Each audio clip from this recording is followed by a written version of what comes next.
Bonjour à toutes, bonjour à tous, et bienvenue sur cette chronique Qui c'est qui commande, un podcast produit par Un Petit Papour qui s'adresse à celles et ceux qui n'ont pas le temps de s'occuper de leur vie intérieure.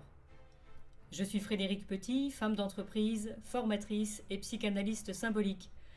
J'accompagne depuis 10 ans la vie intérieure de personnes aux commandes de projets, d'équipes, d'entreprises ou tout simplement qui essaient d'être aux commandes du quotidien. Dans ce podcast, je vous emmène à la rencontre de Georges, personnage de fiction inspiré du réel. Un chef d'entreprise dont le cheminement intérieur est le fil rouge de plusieurs épisodes diffusés environ 2 fois par mois. Toute ressemblance avec des personnes existant ou ayant existé serait purement fortuite. Mais bien sûr, vous pourriez vous reconnaître. Dans l'épisode précédent, Georges était confronté au départ de Rodolphe, son directeur commercial, et ça l'avait laissé seul face au miroir d'une violente colère teintée d'amertume. Aujourd'hui, dans ce 4e épisode, l'armure de Georges se fissure. Nous partons explorer les dessous de l'armure, dans un but bien précis, que je vous laisse deviner. Réponse en fin d'épisode.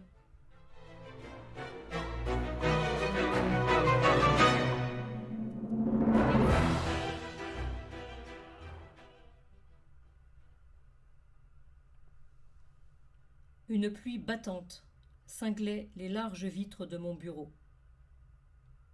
Georges était arrivé depuis quelques minutes.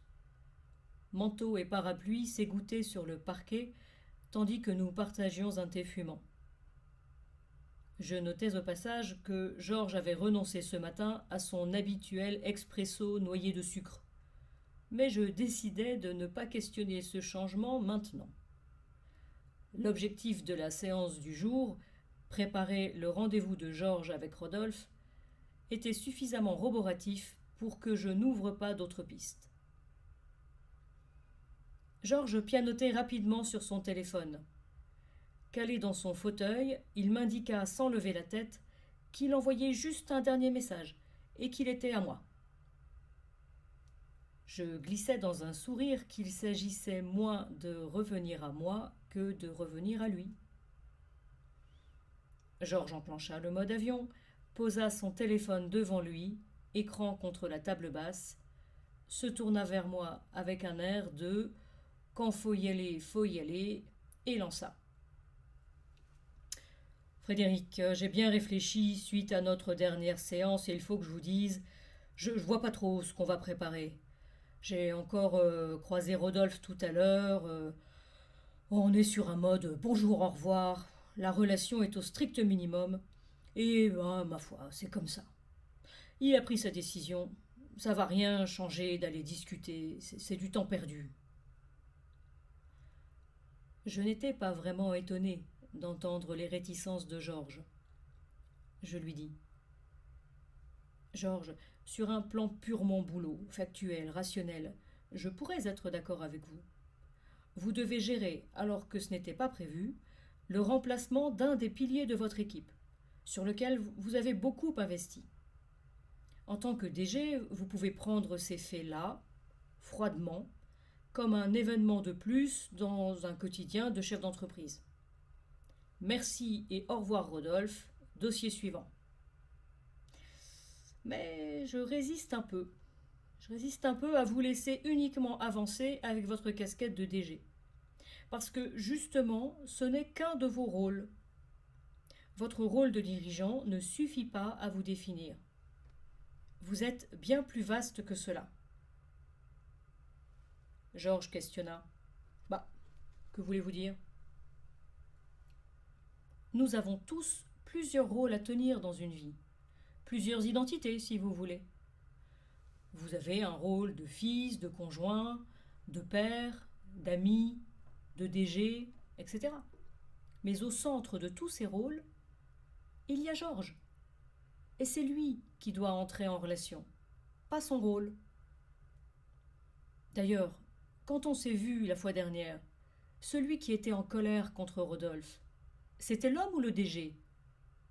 C'est très important de savoir d'où l'on parle, ou, pour le dire autrement, qui parle quand je parle. C'est ce chemin-là que vous venez faire ici, il me semble. rétablir l'unité entre les différentes facettes de vous-même. Georges rebondit. Vous voulez dire que, moi Georges, je pourrais dire ou vouloir des choses différentes de moi Georges le DG ? Bah, je suis schizophrène alors. Non, rien à voir avec la psychose. Vous êtes banalement humain. Tant qu'on ne fait pas un chemin de conscience, nous, les êtres humains, sommes enfermés sans le voir dans notre petit monde. On avance dans sa ligne, identifié à notre vision, et persuadé qu'on a raison. Le plus souvent aveugle et sourd à la réalité de l'autre. Et dans cette avancée égocentrée, on confond qui l'on est avec nos différents rôles. Pourquoi fait-on cela ? C'est toute l'histoire de la construction de la personnalité, qui se façonne et se fige au fur et à mesure des valorisations reçues et des blessures subies depuis la naissance. Cela devient souvent une structure, une armure avec laquelle nous avançons dans la vie. Cette armure nous protège au début, elle est bienvenue, mais elle finit toujours par nous isoler. Bref, il me semble, mon cher Georges, que le départ de Rodolphe est une occasion intéressante pour ouvrir une autre façon d'être en relation. Alors, j'entends que ça résiste en vous, et c'est tout à fait normal, car ça vous demande de quitter une zone connue pour l'inconnu. Mais tout grand voyage commence par un premier pas. Je vous propose qu'on s'y mette tranquillement, et on voit ce qui se passe, ok ? Georges acquiesça. Nous fîmes alors l'inventaire exhaustif de tout ce que Georges avait vécu lors de l'annonce par Rodolphe de son départ. Les émotions, les sensations corporelles, ses suppositions, interprétations et autres projections, et bien sûr ses besoins à lui dans la situation. Puis j'aidai Georges à relire toutes les étapes de cette relation, depuis l'arrivée de Rodolphe dans l'entreprise jusqu'à ces dernières semaines. Un sacré voyage dans le temps, qui poussa Georges à sortir du jugement pour ausculter en lui l'écho des choix de Rodolphe, le fameux miroir. Après cette longue séquence d'introspection, Georges s'étira et dit « Bon, je pense qu'on a fait le tour, j'y vois plus clair, c'est bien. » J'intervins. « Alors c'est parti, mise en pratique immédiate, je suis Rodolphe et vous allez me partager tout ce que vous avez à me dire. » Quoi ? Mais c'est bon. J'ai compris, Frédéric. Pourquoi faut-il que j'en parle à Rodolphe ? Georges, prenons un peu de recul. Un des collaborateurs historiques de l'entreprise a décidé de partir. C'est un membre du CODIR. Ça va inévitablement créer des remous au sein des équipes. Les gens vont s'interroger, guetter les réactions, vérifier s'il y a une crise. Ils vont interpréter ce départ de 1000 façons. Ça va renvoyer chacun à ses peurs, à ses doutes. Bref, ça alimente le chaos, ça crée des fuites d'énergie, ça fendille le socle de confiance. Je sais pas moi, ne pas communiquer, c'est communiquer. Alors bien sûr, il faut que vous communiquiez sur ce départ, et l'un et l'autre. Mais si possible, pas en jouant un rôle, car personne ne sera dupe. Plus vous serez alignés, plus vos propos pourront être sincères, et plus ils permettront de bien tourner la page, à tout le monde. Or, en l'état actuel des choses, une communication cohérente de vous deux est impossible. Donc vous êtes ici pour faire votre part du chemin. Alors, on se met au travail ? Georges se renfrogna. Il avait repris son téléphone en main, jetant un œil au fil des messages. Mais Frédéric, c'est pas nécessaire, cette répétition générale. Je ne le sens pas du tout, j'ai pas envie. Ça me met mal à l'aise. J'ai compris, mais je verrai bien en live. J'insistais. Croyez-moi, Georges, mettre des mots à l'oral une première fois, c'est très utile. Il y a toujours un écart entre ce qu'on se dit à soi et ce qu'on ose dire à l'autre une fois face à lui. Vous appelez ça fuite, pudeur, fierté, prudence, peu importe, on est tous pareils. On évite de poser les vrais mots. En faisant l'expérience ici de nommer les choses, vous créez une première trace. Et vous allez vite sentir où ça coince. Allez, on y va. Comment pensez-vous organiser le rendez-vous avec Rodolphe ? Georges soupira et reposa son téléphone. On a un rendez-vous important à préparer avec Rodolphe, un gros client, exigeant, un dossier assez sensible. On doit aller jeudi visiter le chantier tous les deux, et j'ai pensé qu'on pourrait déjeuner ensemble dans un petit bistrot tranquille, pas trop loin. Ok, donc on va se mettre dans cette situation. On est jeudi, vous êtes à table face à Rodolphe, vous avez parlé du dossier client, et vous voulez à présent lui parler de son départ et de ce que vous vivez. Vous y êtes? Ok, qu'est-ce que vous ressentez? Que dit votre corps? Comment ça, que dit mon corps? Ben, quand vous vous projetez dans cette situation précise, que ressentez-vous physiquement? Georges, un peu surpris, tourna son regard intérieur vers ses sensations. Alors, j'ai le ventre noué, mes mains sont un peu moites, mon cœur bat plus vite que d'habitude. Mince, c'est fou. C'est comme si j'avais un peu peur. Ok. Alors, peut-être pourriez-vous exprimer à Rodolphe cette appréhension que vous ressentez, avant d'aborder le fond du sujet. Mais enfin, Frédéric, si je lui dis ça, je suis à poil, c'est encore pire. Comme vous voulez. Parfois, exprimer son appréhension en amont fait baisser la pression intérieure et capte l'attention de l'autre. Comme vous voulez. Allez-y. Georges étala ses pages de notes devant lui. Bon. Rodolphe, j'ai besoin qu'on parle de ton départ, mais ce n'est pas très facile. J'appréhende un peu cet échange. Ah non, mais même si c'est vrai, je ne peux pas lui dire comme ça, il va me prendre pour un fou. Bon. Rodolphe, j'ai besoin qu'on se parle. Enfin, j'aimerais parler avec toi de ton départ. On se connaît depuis plus de 10 ans. C'est pas possible qu'on se fasse la gueule comme ça. C'est pas bon pour l'entreprise, mais je ne le vis pas bien non plus. Tu sais que je suis pas doué pour les grandes déclarations. Mais je vais essayer d'être le plus sincère possible. Je te demande de me laisser parler sans m'interrompre, car sinon je n'irai pas jusqu'au bout. Quand j'ai appris ton départ de l'entreprise, je n'ai pas décoléré pendant 10 jours. En tant que patron, j'ai beaucoup misé sur toi. Et j'aurais préféré que tu me parles de tes projets sérieusement, en face à face, et ne pas être mis devant le fait accompli, par téléphone un vendredi soir. J'étais en colère, parce que j'étais blessée, je me suis sentie trahie, lâchée, alors que je pensais qu'on se faisait confiance. J'ai eu l'impression que tu balayais notre relation d'un revers de main, sans rien en avoir à fiche. Il n'y en avait plus que pour ta Bretagne, ses femmes et ses vieilles pierres. En fait, je me rends compte que tu m'avais prévenu, mais je ne voulais pas en tenir compte. J'y croyais pas. Pour moi, notre relation de travail, le projet de l'entreprise, ton avenir ici seraient les plus forts. Et du coup, j'ai été vexée d'être mis sur la touche. En réalité, je ne t'ai pas vraiment écouté. Alors la colère, elle est aussi contre moi. Je m'en veux d'avoir fait l'autruche. Ensuite, ah oui. Rodolphe, je me rends compte aussi que cette nouvelle vie que tu choisis, ça m'inquiète. Je ne comprends pas ton choix et même je le juge. J'ai peur que tu fasses une erreur, que ça nuise à ta carrière, à ta vie, que tu regrettes, et puis que tu me reproches un jour de n'avoir rien fait pour empêcher ça. J'ai l'impression que mon rôle aurait pu être aussi de t'aider à réfléchir. C'est douloureux pour moi que tu n'aies pas fait appel à moi. Je me sens triste, je me sens vieux, et seul.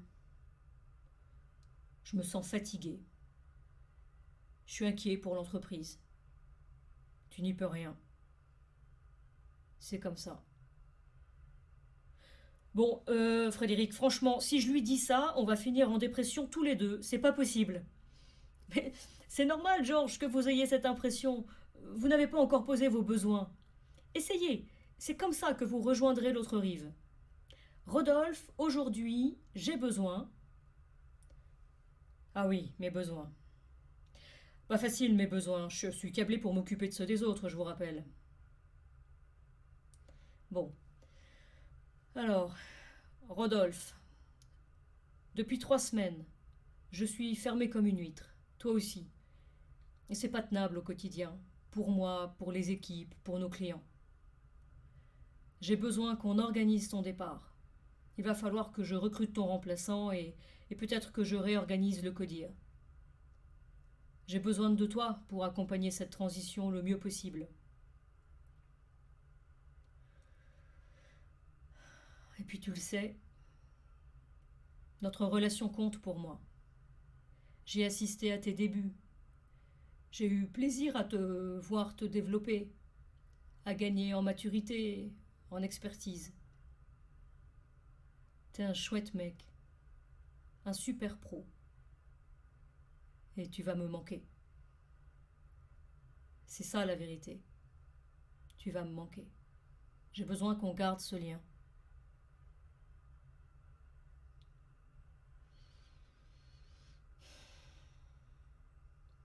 Rodolphe, une dernière chose. J'aimerais bien pas mourir idiot. Sur le fond, je suis pas bien sûre d'avoir compris pourquoi tu pars. Donc j'ai aussi besoin que tu m'expliques. Et je t'écouterai vraiment. Georges se tut. Il était allé au bout de ses mots. Bravo, Georges, tout y est. Comment vous sentez-vous? Vidé. Je suis complètement vidé. Ouais. Ouais, cette histoire vient vous barater en profondeur. Vous pouvez être fier de vous. C'est un vrai pas intérieur que vous êtes en train de faire. La fatigue qui vous tombe dessus est inévitable. Vous êtes en train de faire bouger des générations d'hommes qui se taisent. Dans l'échange que vous aurez avec Rodolphe, si vous doutez à un moment, gardez cela à l'esprit. Quand vous intégrez cette nouvelle posture relationnelle, vous bossez pour vous, bien sûr, mais aussi pour toutes les lignées qui vous précèdent et celles qui vous suivent.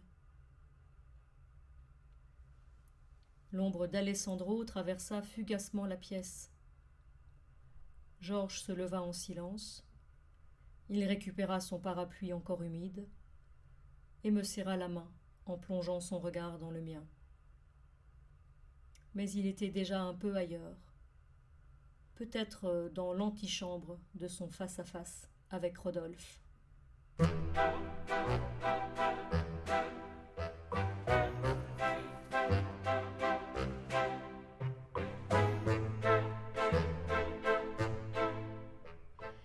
Beaucoup de choses dans cette séquence, mais voici pour moi le point essentiel. Ouais. Nous sommes des êtres de relation. Et la relation, c'est de la parole.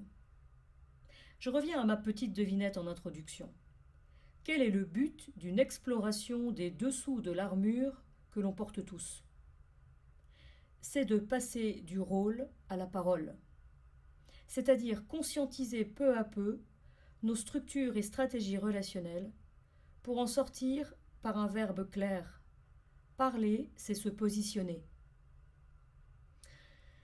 De façon caricaturale, deux grands types de structures relationnelles coexistent, les fusionnelles et les coupées.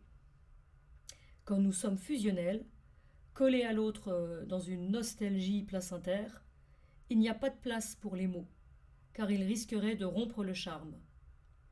Et donc il n'y a pas de place pour une relation différenciée, adulte, en altérité avec l'autre. Et de l'autre côté de la construction relationnelle, chez les coupés, si je puis dire, on peut se vivre sans arrêt, donc coupé des autres. Alors l'absence de mots peut prendre la forme de l'absence tout court. On se barre dans sa tête. Je suis là physiquement, mais je ne suis pas là. Ou très concrètement, on met fin à la relation. L'absence de mots peut aussi parfois prendre la forme des points. La violence vient de l'incapacité à poser les justes mots sur un vécu intérieur. Ces mots qui viennent du fond du cœur et exprime nos maladresses, nos limites et nos imperfections. D'où que l'on vienne, quelle qu'ait été notre histoire, nous avons tous la possibilité de faire ce chemin intérieur qui passe par l'apaisement de notre histoire personnelle et nous mène vers la relation avec un grand R. En s'entraînant, on apprend à passer du monde de l'homme ordinaire, réactif, piloté par l'affect, par les schémas répétitifs, à un monde unifié, à la fois plus ouvert et plus vrai, dans lequel il nous est possible d'agir et de créer, d'aimer et d'être aimé. La relation, c'est une voie d'évolution à part entière, qui déborde du cadre de l'entreprise. Mais ça, vous l'aviez bien compris. Et vous alors, où en êtes-vous sur ce chemin relationnel ? Vous sentez-vous plutôt fusionnel ou plutôt du genre à tenir l'autre à distance ? Savez-vous identifier et nommer vos émotions, vos sensations et vos besoins ? Savez-vous passer du monde de l'homme ordinaire au monde d'à côté, en décidant de parler vrai, en renonçant aux défenses et aux stratégies, pour permettre à la relation d'évoluer ? Et donc, si vous regardez attentivement, qui c'est qui commande dans votre vie ?